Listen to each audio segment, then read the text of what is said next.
오늘 이 아침에는 뜻을 정한 인생, 어떤 일이든지 그 분야에 성공한 사람들을 보면은 마음을 정하고 뜻을 정하고 목표를 정하고 살았던 사람들입니다.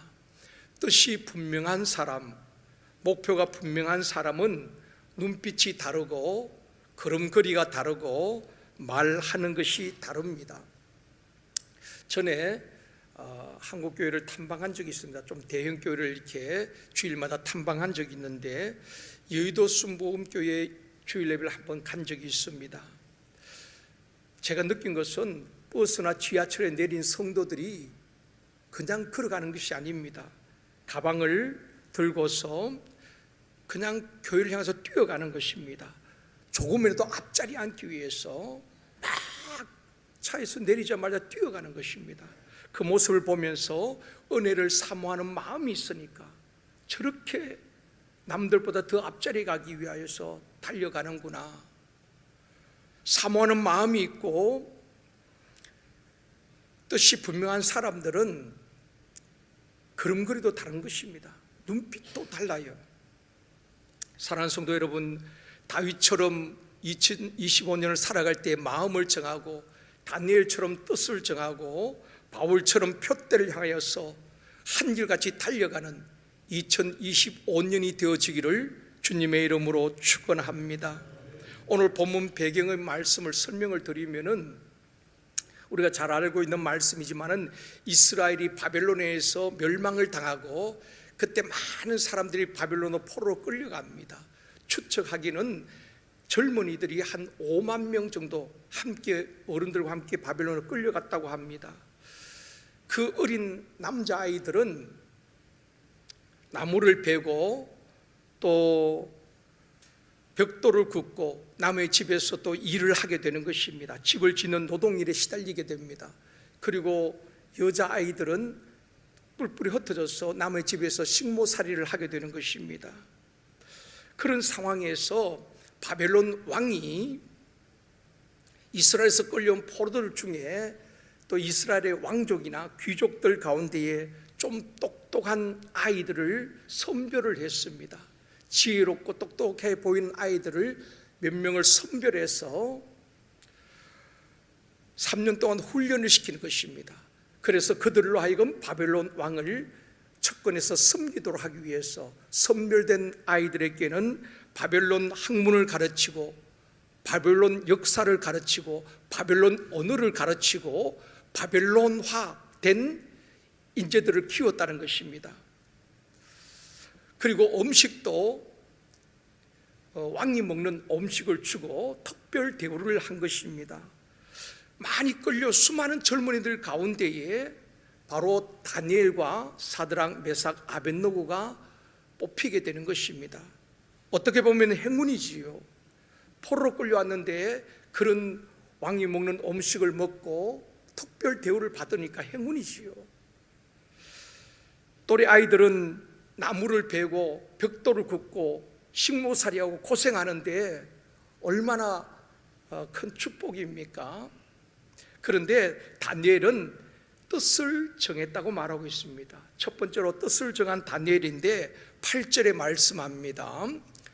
같이 읽겠습니다. 다니엘은 뜻을 정하여 왕의 음식과 그가 마시는 포도주로 자기를 더럽히지 아니하리라 하고 자기를 환관자에게 구하니. 다니엘은 뜻을 정하고 왕의 음식과 포도주로 자신을 더럽히지 않겠다, 뜻을 정했다는 것입니다.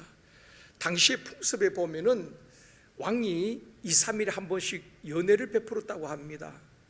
연회를 베푸는데 그 많은 음식들은, 왕이 먹는 음식들은 먼저 그들이 섬기는 신들 앞에 드려지고 그리고 그 음식을 먹게 되는 것입니다. 그러니까 우상제물이잖아요.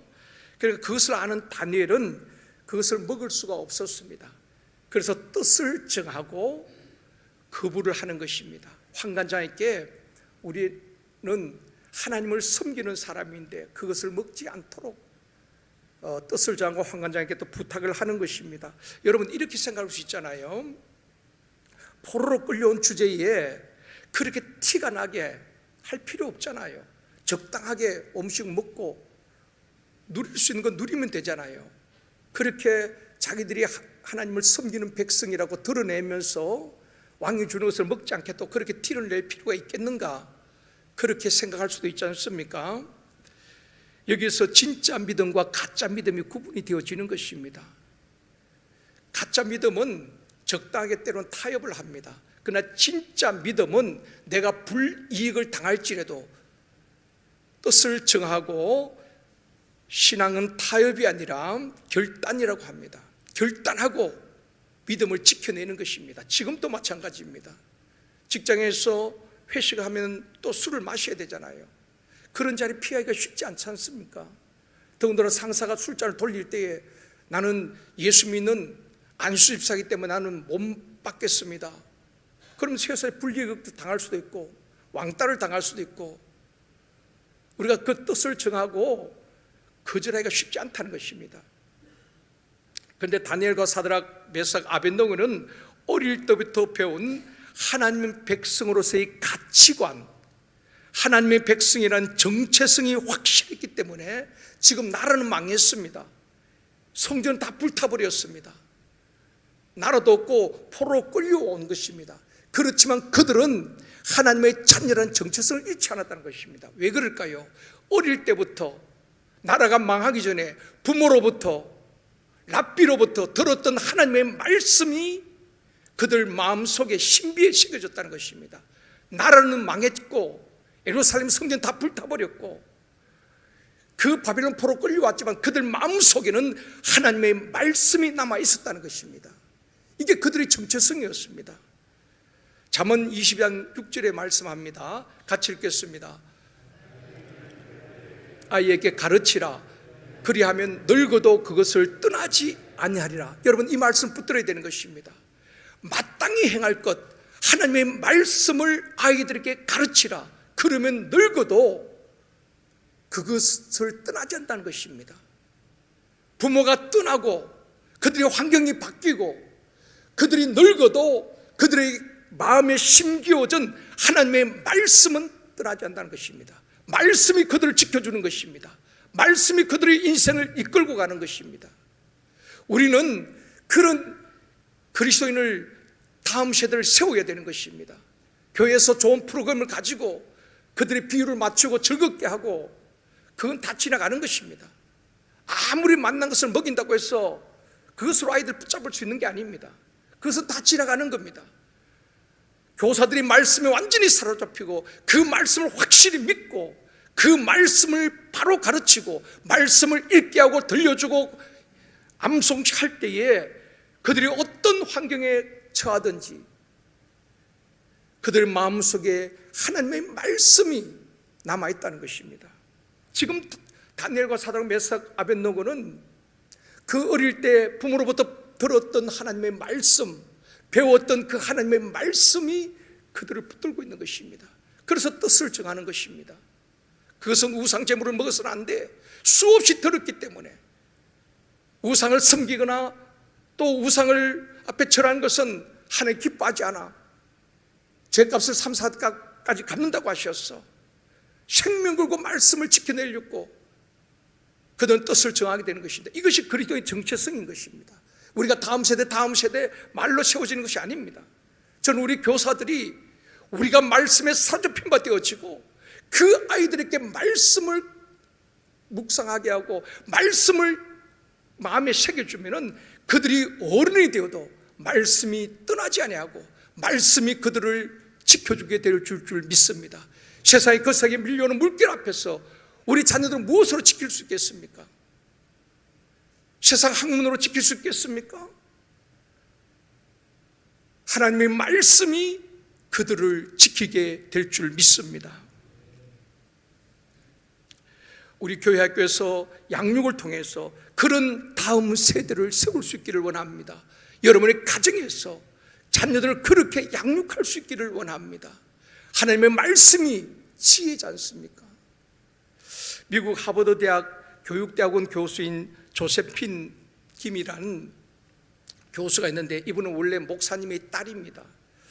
그 목사님이 개척을 해가지고 참 어려움을 많이 겪었는데 이 조세핀 교수가 되기 전에 고등학교 때까지 해도 성적이 40점이 안 나왔다는 것입니다. 낙제 학생이었습니다. 공부도 못하고 낙제 학생이었고, 거기다 개척교회 목사님으로서 뒷바라지도 제대로 못 해준 것입니다. 그런데 이분이 하버드 대학 교수가 되기까지 그 어머니 주견자 사모, 그 어머니가 주견자인데 이 사모님의 영향이 컸다는 것입니다. 이 사모님은 이남 일녀를 어떻게 자녀들에게 교육을 시켰는가 하면은 아파서 걸어갈 정도가 아니면은 생명 걸고 예배를 드려야 된다. 그러면서 만약에 아파서 교회 가서 죽으면은 순교야. 그러면 우리 찾아서선 길이 빛날 가문의 영광이야. 여러분, 어느 부모가 자식을 사랑하지 않겠습니까? 자식이 아프다면은 어느 부모가 마음이 아프지 않겠습니까? 그런데 예배에 최우선순위를 두는 것입니다. 너가 만약에 아파서 교회 가서 죽는다면은 순교야. 우리 가문에 얼마나 빛나는 영광일까? 그렇게까지, 어떻게 보면 그렇게까지 해야 될 필요가 있겠나 싶을 정도로 철저하게 예배 중심의 신앙훈련을 시켰다는 것입니다. 그렇게 양육했다는 것입니다. 말씀과 예배, 그게 모든 삶의 우선순위, 공부가 아니라, 좋은 대학이 아니라, 좋은 직장이 아니라 거기에 최우선순위를 두고 살겠다는 것입니다. 그때 하나님께서 또 지혜를 주셨죠. 그래서 조세핀 교수가 나중에는 이제 하버드 대학 교육대학원 교수가 되어서 이분이 한국인 크리스찬들을 대상으로 설문조사를 했습니다. 이제 교수가 되어 한국 믿는 크리스찬들 대상으로 설문조사를 했는데, 설문 내용이 무엇인가 하면은 우리가 수능 시험을 보잖아요. 수능 시험을 보는데 가상 질문입니다. 토요일 날 11시, 주일 날 11시 두 번의 시험인데 어느 날 시험을 보겠습니까? 모든 부모가 다 토요일 날 11시에 보겠다. 그렇죠. 주일 날 하고 두 번 토요일 하고 주일 날 볼 수 있다면 다 토요일 날 보겠다고 대답을 한 것입니다. 그런데 주일 날 시험 보는 학생에게는 가산점 50점을 준다고 한 겁니다. 1번 50점 손해 보더라도 토요일 시험 보고 주일 예배를 드리겠다. 2번은 주일 예배 빠지더라도 가산점 50점을 받겠다. 1번, 2번 어디입니까? 아마 여러분들은 대부분 속으로 생각할 수 있겠죠. 혹시 1번이라고 생각하시는 분, 토요일 날 1번이 뭐였죠? 좀 생각하십시오. 50점 손해 보더라도 토요일 날 시험 보고 주일 날 예배 드리겠다. 이게 1번이거든요. 혹시 여러분 1번을 생각하는 분들은 여러분 집안에, 여러분 가정에 고3 수험생 없는 분들입니다. 그런 분들이 1번이라고 대답할 수 있겠죠. 절박한 고3 수험생을 둔 엄마라면은 가산점 50점을 받는 2번을 택할 겁니다. 예상대로 대부분 엄마가 2번, 주일 한 주 빠지더라도 가산점 50점을 받겠다, 챙기겠다, 그렇게 대답을 했다는 것입니다. 사랑하는 성도 여러분, 우리는 살아계신 하나님을 믿습니다. 그렇죠? 지혜의 근본이신 그분을 믿습니다. 그렇다면은 다니엘은 적당히 타협하면서 장래를 보장받을 수 있잖아요. 티낼 것 없잖아요. 적당히 왕이 주는 거 먹고 하나님 앞에 회개하고, 그러면서 자기가 출세길 다 열려져 있잖아요. 어떻게 뜻을 정하고 거절하다 보면은 다 출세길 다 막힐 수가 있는데, 그럼에도 불구하고 다니엘은 하나님 앞에서 내 인생은 바벨론 왕에 의해서 결정되어지는 것이 아니라 하나님의 손에 있다는 확신이 있었기 때문에, 그 믿음이 있었기 때문에 뜻을 정하고 우상 음식을 거절하게 되는 것입니다. 그런 다음 세대를 세워야 되는 것입니다. 그런 다음 세대를 세우기 위해서 우리 교사들이 그런 영성을 가져야 되는 것입니다. 우리 장로님들이 그런 영성을 가져야 되는 것입니다. 우리 권사님들이 그런 영성을 가져야 되는 것입니다. 우리 안수사님들 그런 영성을 가져야 되는 것입니다. 눈앞에 보이는 이익이 아니라 내가 손해볼 것 같아도 하나님 앞에 뜻을 정하고 믿음으로 결단하면 그 이유를 하나님 책임져 주시지 않겠습니까? 그 믿음으로 우리가 2025년을 뜻을 정하고 결단하고 살아간다면 우리 하나님께서 기대 이상으로 놀라운 역사들을 우리 가정에, 우리 일터에, 우리 사업장에, 우리 자녀들에게 역사하여 주실 줄 믿습니다. 하나님의 은혜와 복은 그냥 오는 게 아닙니다. 대가를 지불하고 심지어 죽으면 죽으라는 그 일사각오로 뜻을 정할 때에 하나님의 일하기 시작하시고 하나님의 역사는 시작되어 줄 믿습니다. 두 번째, 비교해보라. 12절 말씀 한번 같이 읽겠습니다.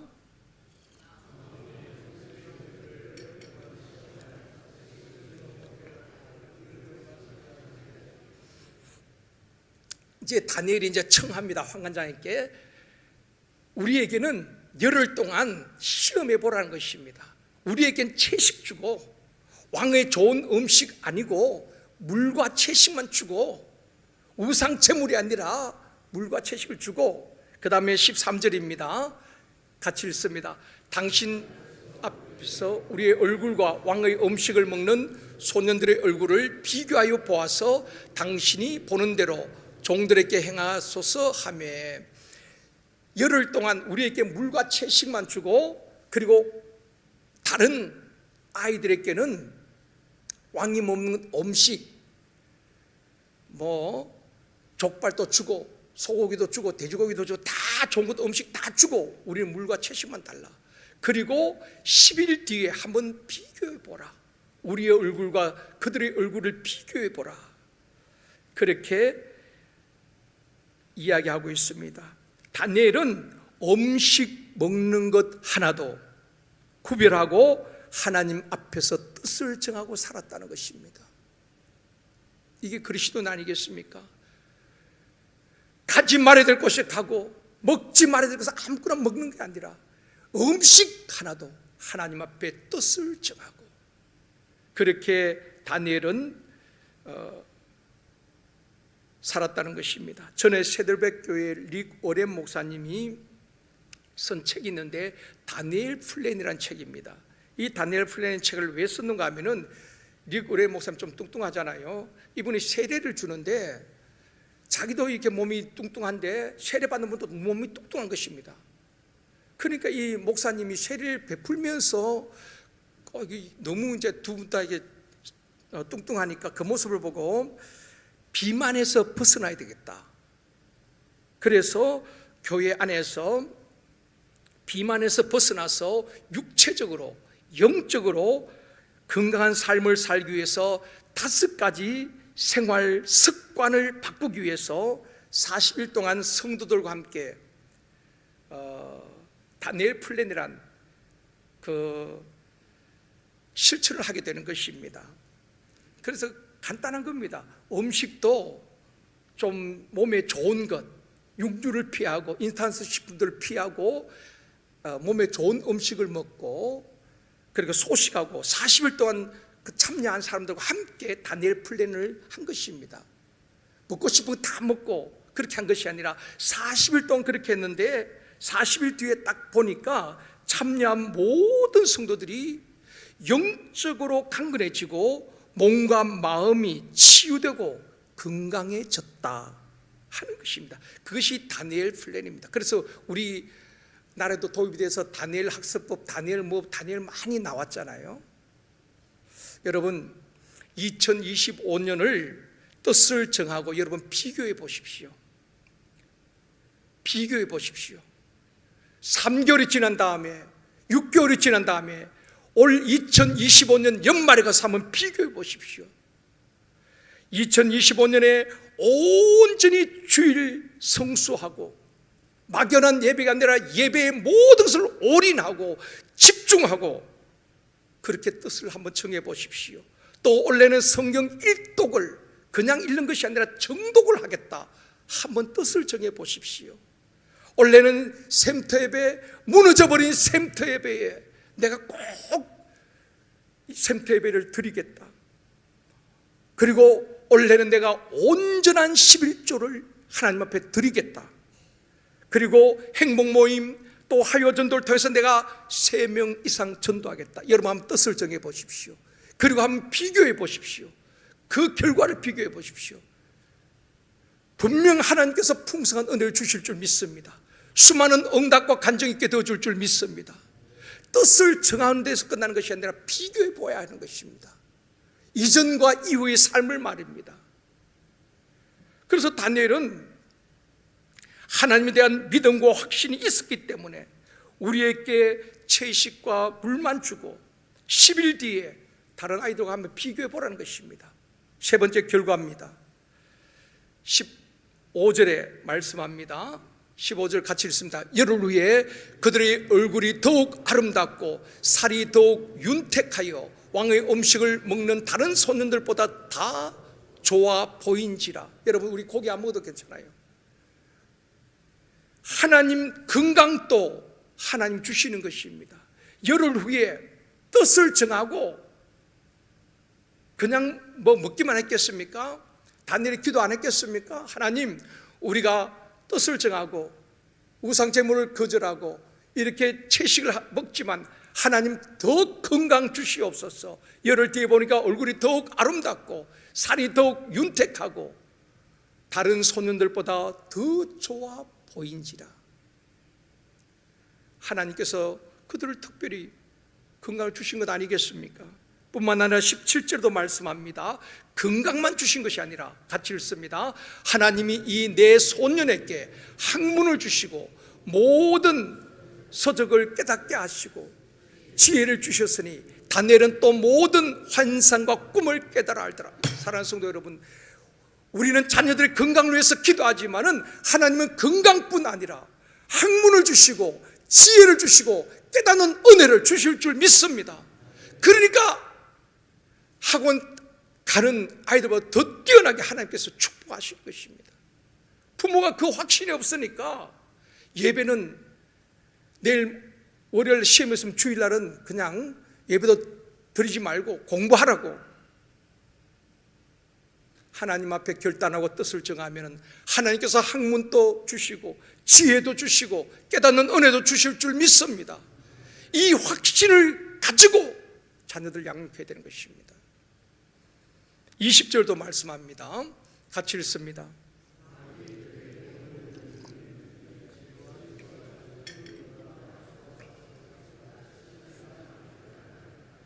하나님께서 그 다니엘과 그 친구들에게는 지혜와 총명이 온 바벨론 나라의 박수와 술객들보다 몇 배나요? 10배나 더하게 하셨다. 이게 하나님의 축복인 겁니다. 정말 하나님 앞에 뜻을 정하고 그렇게 살아갈 때 우리 하나님께서 이렇게 지혜와 총명과 그것도 10배나 더하여 주신다는 것입니다. 사랑하는 성도 여러분, 다니엘처럼 하나님 앞에 뜻을 정하고 결단하고 믿음으로 자녀들을 양육하고 다음 세대를 양육할 수 있기를 원합니다. 다시 말씀을 드립니다. 자녀들에게 우리가 심어줘야 될 것은 딴 거 아닙니다. 하나님의 말씀이 그들을 붙들도록, 그들의 신비의 말씀이 새겨지면 그들이 살아가면서 수많은 유혹 앞에서 말씀이 그들을 지켜내는 것입니다. 부모가 지키는 거 아니에요. 얼마나 많은 유혹들이 있습니까?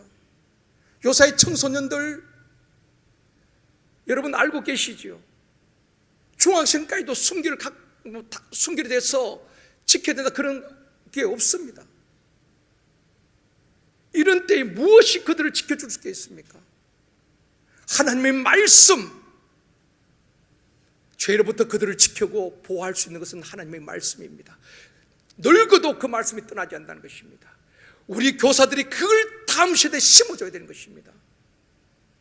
어떻게 하면 말씀을 그들에게 익히고 말씀을 마음에 새기고 말씀을 암송하고 그들이 귀찮을지 모릅니다. 그렇지만은 그 말씀이 그들의 마음에 심기어지면 그 말씀이 그들의 일생 동안 지키고 보호하여 줄 믿습니다. 하나님께서 자녀들과 또 여러분의 손자 손녀들에게 10배의 지혜를 또 총명을 주시기를 원합니다. 말씀을 맺겠습니다. 사랑하는 성도 여러분, 신앙은 타입이 아니라 결단입니다. 2025년 살아갈 때 우리 자신들부터 하나님 앞에 뜻을 정하고 믿음으로 살 뿐 아니라 우리 자녀들도 정말 공부가 최우선이 아니라, 여러분 공부 잘하는 것이 축복입니까? 그것도 축복이지요. 믿음을 잃어버리면 그건 어떻게 되겠습니까? 하나님의 말씀과 믿음 위에서 뜻을 정하고 살아간다면 우리 하나님께서 영혼을 잘되게 하시고 범사가 잘되게 하시고